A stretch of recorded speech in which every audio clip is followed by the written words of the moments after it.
Hello and welcome back to GNG. You are watching our continued series of interviewing Malaysian developers and what they're up to. Today we're interviewing Passion Republic Games and we're talking about GigaBash. Hi, I'm Jin. I have been programming and making GigaBash for almost 4 years now. Hello, I'm Hazim. I'm the narrative designer for GigaBash. GigaBash is a party game where you get to control kaijus, robots, and all that other good Tokusatsu stuff as you fight across big cities, throwing buildings at each other, or playing as a building. That's also an option in that game. It's one of my favorite games to play when I want to do Ghidorah combos on people, because this game also has a bunch of guest characters like Godzilla, Ultraman, and Hedorah, who is the best kaiju. Let's talk about the game. It has been 4 years, and you guys are developing a new DLC, Final Ascension, which by the time this video comes up, it should be out already. Most of your DLC has been crossover stuff, but this one, not only are you focusing on your original characters, but you're also going for the story angle. There is a big new story chapter. What makes you decide to go, you know what, it's time for the next story update? So just like you said, we have been collabing with really cool IPs like Ultraman, Godzilla, like you mentioned, recently Gamera. All this is super cool that we get to work on this super famous IP that everybody likes, including myself, right? So it's been fun. But in the same hand, right, it's been a while since we update our own IP, our own characters. I'm very grateful that we have enough fans for GigaBash characters. They ask for more story. They want to know a little bit more about Thundertross, Gigaman, or the new character Roja. We also don't want the same thing. We also want to create things that the fans is asking for. For DLC, we want to basically give back to the fans. Yeah, write a little bit more about GigaBash. Well, I think it's really interesting that the crown jewel of this DLC is the story update. Since most of GigaBash's roster is original characters, do you feel like this single-player experience is what helps keeps them memorable and becoming someone's possible favorite? Definitely. In my opinion, I do think story and especially likable characters that you can relate to is very important to how memorable a game is, right? We all like to see ourselves in the screen, in movies, in stories, and of course in GigaBash. For myself, that's how I come to really love GigaBash when I played Yuki's story in the Thundertross chapter of GigaBash. That's how I got to know Yuki's struggle and Yuki's battle and Yuki's friends like Gigaman. So that's also how I got to love Gigaman, right? Because he showed up as a supporting character in Yuki's story. He's this mysterious yet very funny, very interesting parody / inspiration of Ultraman that helps Yuki got through his problems. That's also why Gigaman becomes my favorite character in GigaBash. If it wasn't for Yuki's story, right, I wouldn't relate or like Gigaman that much. That's why we wanted to make a story mode for Gigaman and his rival Rawa, who is the inspiration by Godzilla. We think that it's an important chance to give to these two characters to shine, to let our players understand them for who they are and give them a chance to relate to these characters. Yeah, similar to our character Roja and Balzar.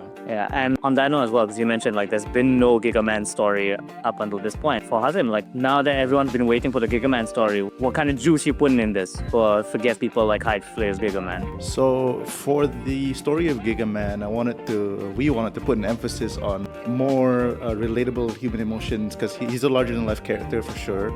But literally physically large, yes, and also emotionally and presentationally. So we wanted to kind of bring him down to earth a little bit by focusing more on regrets and failures. I think a lot of people, now don't quote me on this, but I think a lot of people regret at least one thing in their lives.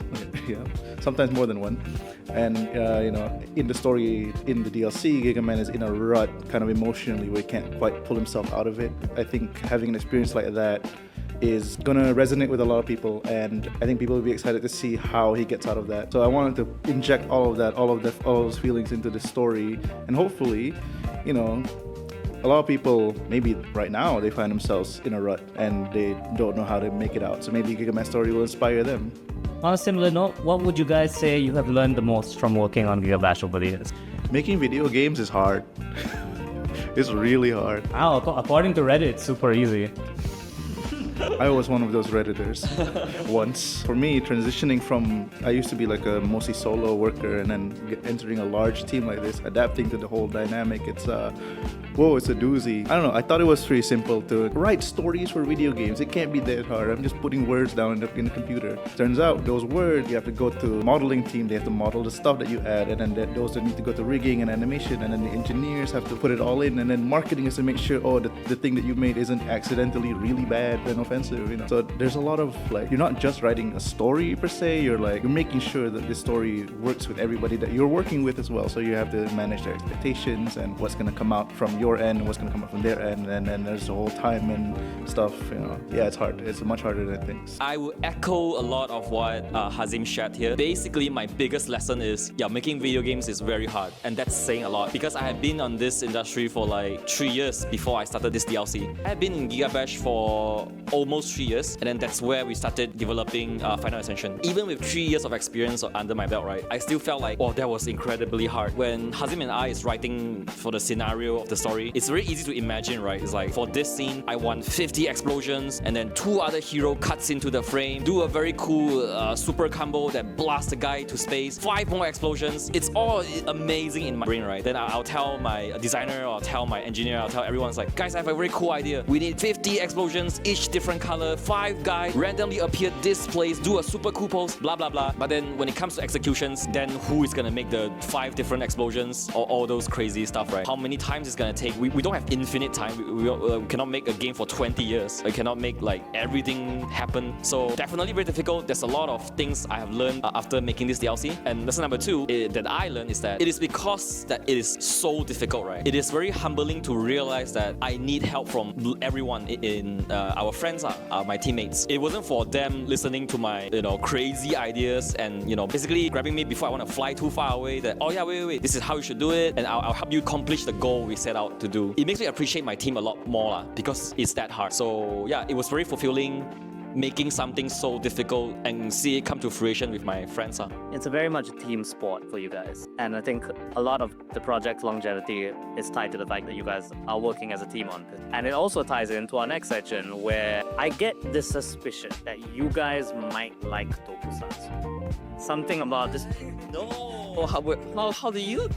So first of all, Final Ascension literally feels like the summer crossover movie. So are there any big homages you guys wanted to highlight? Sure, yeah, there is. For Final Ascension, it is a big homage to Ultraman, surprise, surprise. One thing I can point out that is very easily seeable is our final boss, Zagora. It's a fusion monster between Rawa and Bowser. If you have been following not just Ultraman, a lot of Tokusatsu content recently, it's the boom right now, fusion monsters. So you can use old monsters and make them into something cooler, stronger even.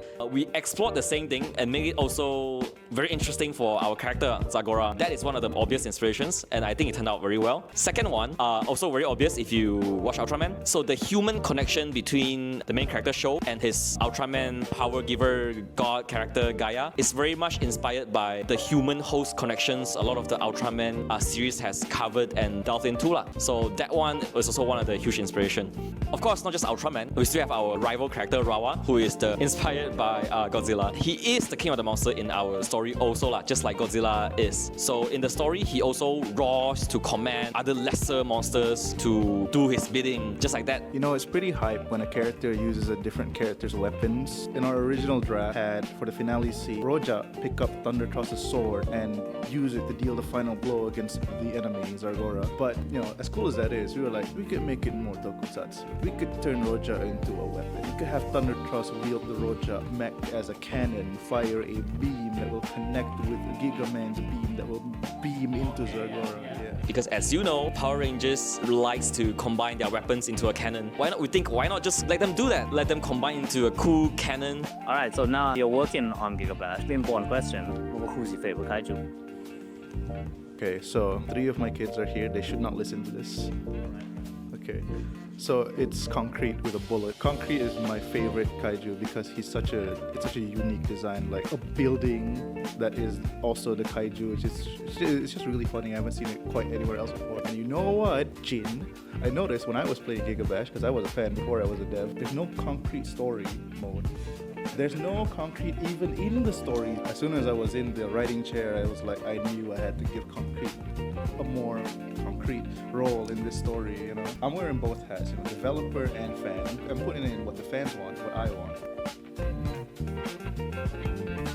When now standing here in a lovely hall surrounded by you guys' DLC. And I think it's the perfect place to ask this question because clearly, the team's overall love of Tokusatsu is something that has shown in the game, and it's also carved itself a little niche in the Tokusatsu community. And because unfortunately I'm a terminal Redditor, even when I'm scrolling through like just the regular like Tokusatsu subreddits, I will occasionally see GigaBash get mentioned, and there'll be all these people who say things like, yo, did you guys know, this game's all these kaiju in it and stuff? How do we get them to include my super niche kaiju pick? I think it's pretty heartwarming. The fact that people all around the world and all around the internet, they think of our funny little game from Malaysia and then hold it in their hearts, and then they want to see their blorbos in the game. It's nice. Mostly I do feel surreal. Like Hazim said, I am just coming to work and program. I never see the faces of our players, right? When I jump into Reddit or our Discord, it's very surreal to see, wow, there's actually a lot of people playing. It's very surreal. I don't know how to describe it. It's like there's a lot of people playing, but I never seen their faces, but there are fans out there. I feel very gladful. It also does give me a lot of motivations to keep going,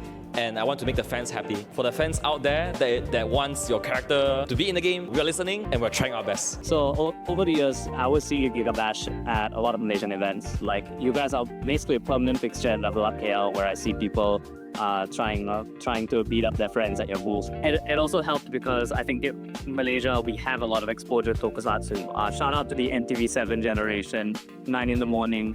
Hell yeah. Ultraman Tiga, Ultraman Gaia. Do you have anything you want to say to your community? The most important thing I want to say to our fans is that although it's a bit corny and it's a bit, you heard this said more times than not, but it's real. I'm very thankful for the support you're giving us. I'm happy if I'm able to make things that you like, because from your support, you also give me chance to actually make things that I like. And even heroes from my childhood came to life because you guys given us the support and giving me the chance to do it. Thank you very much. It's one thing to look at numbers or reviews or like ratings or whatever, and it's another thing to actually read the words of the people who like your work, and like they feel so strongly about it. They reach out to you and then they express how much fun they had playing the game and how much they want to put Wooly on the cross, and that kind of passion is what drives us going forward. And the game is fueled by our respective childhood nostalgias. The reality is, for a lot of people out there, GigaBash is going to be their childhood game. So we hope that this will inspire maybe the next generation of GigaBashers to make their own thing, inspired by us, and so on and so forth. Thank you all for watching. This has been a really fun experience. Like, first of all, because none of these people are into Toku, so I don't get to geek out with them all that much. Secondly, because Final Ascension is available now, and you guys should absolutely get it. One, to see like their amazing work on story, and secondly, because you can run money matches with your friends, especially if they're coming over for the first time and they don't know what to deal with score activities. I think Wooly's first. Keep watching GNG for more content like this. And did you guys have anything else you wanted to say before we wrap up here? Buy our game, buy our DLC. It's good. Quality assured by me, Jin, your programmer for 4 years and writer for 3 months. I want to say to the Malaysian community, terima kasih. Terima kasih. Yeah, buy our game. Buy now, please. I need it. I need the money, please, now, please. Thank you.